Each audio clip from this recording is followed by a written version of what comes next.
La vida perfecta. La enseñanza de la vida perfecta afirma que el papel principal de Dios es cumplir tus deseos personales, garantizando salud, riqueza y comodidad si tienes suficiente fe. Presenta a Dios como un genio celestial, cuya existencia es financiar tus sueños y protegerte de dificultades. Este mensaje contradice las Escrituras. Jesús nunca prometió una existencia fácil y próspera.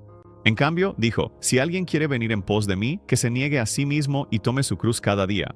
Lucas 9, versículo 23. El camino angosto que él describe está marcado por pruebas y oposición, no por un éxito ininterrumpido. Los siervos fieles de la Biblia muestran Jesús pobre, crucificado, Pablo golpeado, preso y con hambre. Juan fue exiliado. Ninguno disfrutó comodidad constante, pero todos caminaron cerca a Dios. Enseñanza, prosperidad también perjudica a creyentes. Sugerir enfermedad, dificultades, significan falta fe, realidad. Muchos cristianos sinceros orado fervientemente, así soportado dificultades, tal como Jesús Getsemaní, sometiéndose voluntad Padre, incluso cuando significaba sufrir.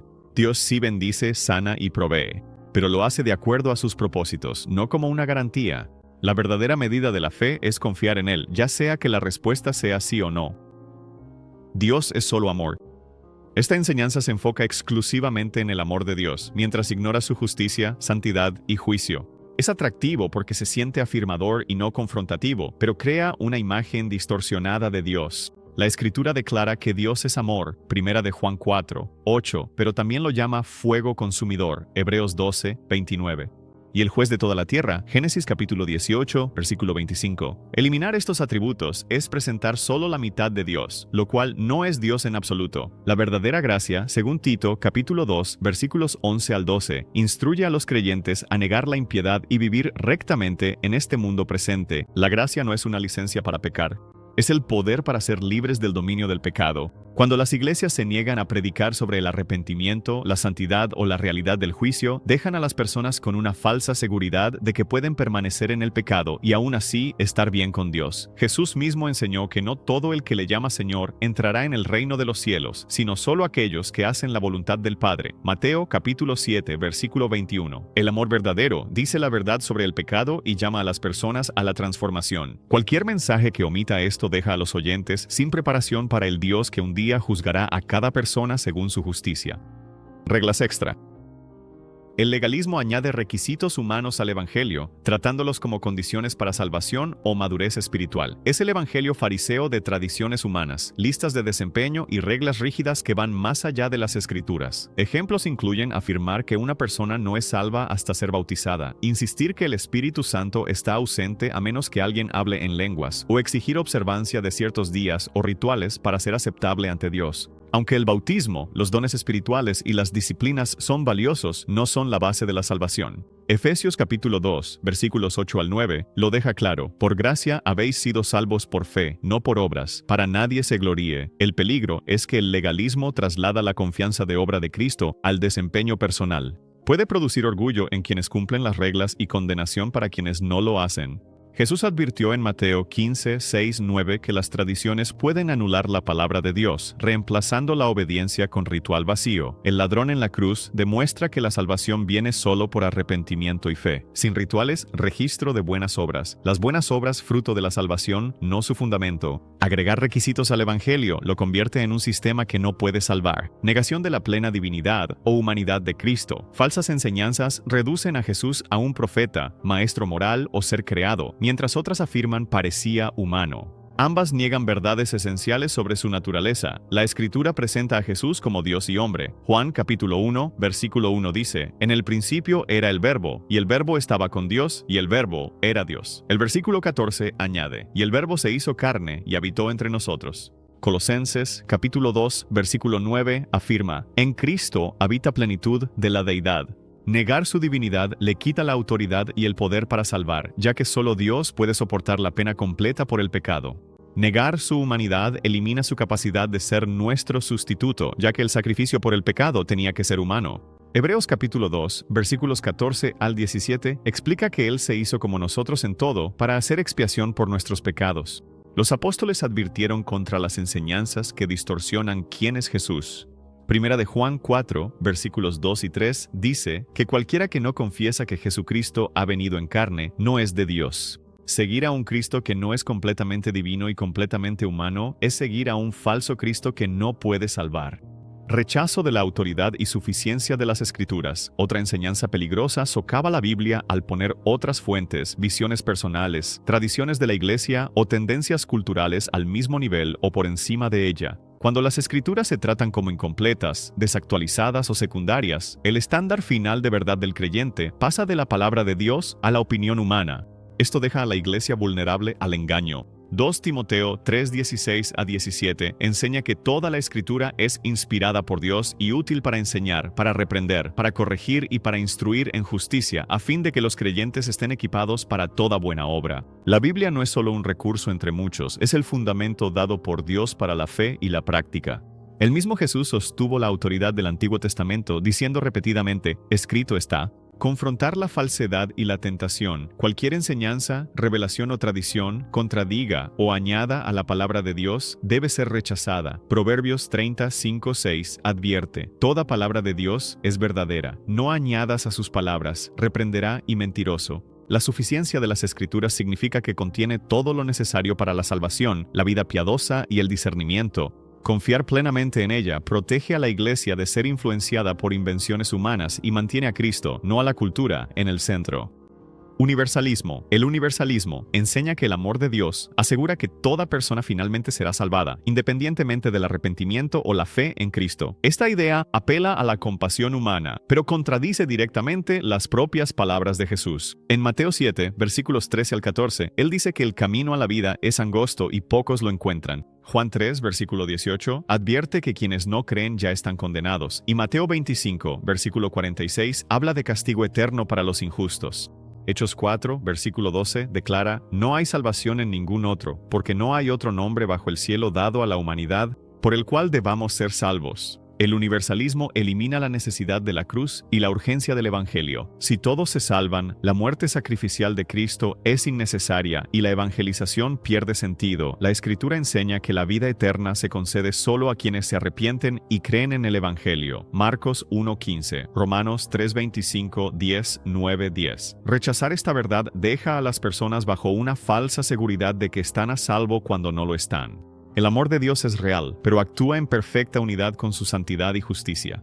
Aquellos que rechazan la salvación de Cristo enfrentarán el juicio sobre el que Él advirtió repetidamente. Al rechazar la ley moral de Dios, el antinomianismo malinterpreta la gracia como un permiso para vivir sin restricciones morales. Afirma que la obediencia a los mandamientos de Dios es innecesaria, ya que la salvación es por gracia. Esta distorsión es tan peligrosa como el legalismo porque niega el poder transformador del Evangelio. Judas, versículo 4, advierte sobre aquellos que convierten la gracia de nuestro Dios en inmoralidad y niegan a Jesús. Mientras que en Cristo somos liberados de la ley, no estamos liberados de la santidad. Jesús dijo: si me amáis, guardad mis mandamientos. Juan 14, versículo 15. Pablo explica que los creyentes cumplen la ley de Cristo, Gálatas 6, versículo 2, mediante la obediencia guiada por el Espíritu. Los mandamientos morales de Dios, como la honestidad, la pureza sexual, el perdón y el amor, reflejan su carácter y siguen siendo obligatorios para su pueblo. El antinomianismo produce iglesias donde el pecado no es confrontado y la formación de discípulos está ausente. Las Escrituras muestran que la verdadera fe produce obras coherentes con el arrepentimiento. Hechos 26:20, Santiago 2:17. La gracia no solo perdona, sino que también transforma. Un evangelio sin llamado a vida santa está incompleto, y quienes predican tal mensaje corren el riesgo de llevar a personas a separación eterna de Dios bajo la ilusión de libertad, negación de la resurrección corporal. Esta enseñanza afirma que Jesús no resucitó físicamente muertos, presentando la resurrección como algo meramente espiritual o simbólico. Tal negación elimina el fundamento mismo de la fe cristiana. Pablo lo deja claro en 1 Corintios 15, versículo 17. Si Cristo no ha resucitado, vuestra fe es vana. Todavía estáis en vuestros pecados. La resurrección no es una creencia opcional. Es la prueba central de que Jesús es el Hijo de Dios y de que su sacrificio fue aceptado por el Padre. Los evangelios registran que la tumba estaba vacía y que Jesús se apareció físicamente a sus discípulos. Lo tocaron, comieron y vieron las cicatrices. Lucas, capítulo 24, 39-43. Juan, capítulo 20, versículo 27. Estos encuentros confirman que la resurrección fue corporal, no imaginaria. Negar la resurrección también destruye la esperanza del creyente. Esperanza para el futuro. Romanos, capítulo 8, versículo 11. 11, promete que el mismo Espíritu que resucitó a Jesús dará vida a nuestros cuerpos mortales. Si la resurrección de Jesús se reduce a un símbolo, la garantía de nuestra propia resurrección se derrumba. Los apóstoles trataron esta verdad como algo innegociable porque, sin ella, el Evangelio pierde tanto su poder salvador como su promesa suprema de vida eterna. Muchos caminos hacia Dios. El pluralismo religioso enseña que todas las religiones son caminos igualmente válidos para llegar a Dios. Presenta a Jesús como una de muchas opciones espirituales en lugar de como el único Salvador. Esto se opone directamente a su propia afirmación en Juan 14, versículo 6. Yo soy el camino, la verdad y la vida. Nadie viene al Padre sino por mí. Los apóstoles repitieron esta exclusividad declarando en Hechos 4, versículo 12, que no hay salvación en ningún otro. El pluralismo puede sonar tolerante, pero le quita al Evangelio su urgencia y su carácter único. Si todos los caminos llevan a Dios, la cruz se vuelve innecesaria y la muerte de Cristo se reduce a solo una expresión cultural más de la espiritualidad. La Biblia presenta de manera consistente un solo camino de salvación, el arrepentimiento hacia Dios y la fe en Jesucristo. Hechos capítulo 20, versículo 21. Esta enseñanza ignora la realidad de que las religiones enseñan visiones opuestas sobre Dios, el pecado y la salvación. No pueden ser todas verdaderas. Aceptar el pluralismo es rechazar la autoridad de Jesús y el claro mensaje de las Escrituras. La fe cristiana se basa en la convicción de que solo Cristo ha reconciliado a la humanidad con Dios mediante su muerte y resurrección, y que fuera de Él no hay salvación. La prosperidad a través del pecado. Esta enseñanza afirma que Dios bendecirá incluso la desobediencia deliberada si produce éxito visible, influencia o crecimiento. A menudo aparece en ministerios o vidas personales donde la avaricia, la deshonestidad o el compromiso moral se excusan como estrategias para lograr un objetivo mayor. En la práctica, trata los métodos pecaminosos como aceptables si parecen promover la obra de Dios. Las Escrituras son claras en que la bendición de Dios nunca viene a través del pecado. Proverbios 28, versículo 13 dice, «El que encubre sus pecados no prosperará, pero el que los confiesa y se aparta de ellos halla misericordia». El Salmo 1 describe a la persona bendecida que no anda en el consejo de los malvados. Santiago 4:4 advierte que la amistad con el mundo es enemistad con Dios, haciendo el compromiso espiritualmente peligroso. Cuando se justifica el pecado por los resultados, el mensaje es que los fines son más importantes que los mandamientos de Dios. Esto se opone al ejemplo de Jesús, quien rechazó la oferta de Satanás de los reinos terrenales a cambio de adoración. La obediencia importa tanto como el resultado. La verdadera bendición fluye de la fidelidad a la palabra de Dios, incluso si el camino es más lento o difícil, porque se alinea con su santidad y propósitos eternos. La salvación basada en obras enseña que las personas pueden ganar la vida eterna a través de buenas acciones, rituales religiosos o esfuerzo moral, sin depender plenamente del sacrificio de Cristo. Aunque esto puede fomentar la moralidad externa, contradice la verdad central del Evangelio de que la salvación es un regalo de gracia. Romanos 3:20 dice, «Por las obras de la ley, ningún ser humano será justificado delante de él». Efesios 2:8-9 refuerza que somos salvos por gracia mediante la fe, no por obras, para que nadie se gloríe. Esta enseñanza es peligrosa porque traslada la confianza de Jesús al esfuerzo propio. Puede producir orgullo en quienes creen haber hecho lo suficiente y desesperación en quienes no pueden. La Biblia enseña que incluso nuestras mejores obras están manchadas por el pecado, Isaías 64:6, y no cumplen el estándar perfecto de Dios. Las buenas obras sí tienen un lugar en la vida cristiana, pero como evidencia de la salvación, no como el medio para obtenerla. Santiago, capítulo 2, versículo 17, explica que la fe sin obras está muerta, lo que significa que la fe genuina produce obediencia. El orden importa. Somos salvos solo por la fe, y esa fe dará como resultado obras. Invertir este orden destruye el Evangelio y deja a las personas confiando en sí mismas en lugar de en Cristo. Negación del regreso de Cristo y el juicio final.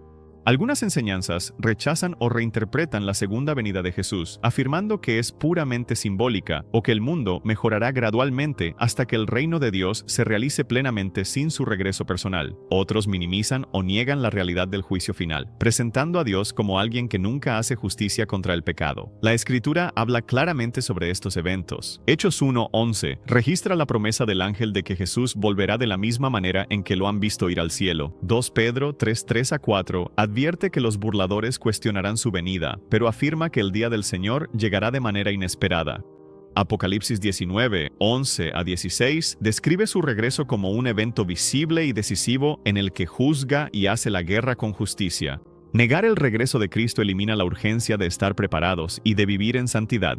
Jesús les dijo a sus seguidores que estén atentos porque no saben el día ni la hora de su venida. Mateo 24, versículos 42 al 44. Ignorar el juicio final es pasar por alto pasajes como Hebreos 9, versículo 27, que dice que está establecido que el hombre muera una sola vez y después de esto el juicio. La promesa del regreso de Cristo y la realidad del juicio son motivadores esenciales para la perseverancia, la obediencia y la proclamación del Evangelio hasta que Él venga. ¿Y si los pensamientos que crees que son tuyos en realidad fueron implantados por alguien más? Las tácticas más peligrosas del enemigo son aquellas de las que ni te das cuenta que ocurren. Mira cada estrategia mortal que Satanás usa contra ti, explicada en detalle, para descubrir cómo actúa y cómo puedes contraatacar. No te lo pierdas.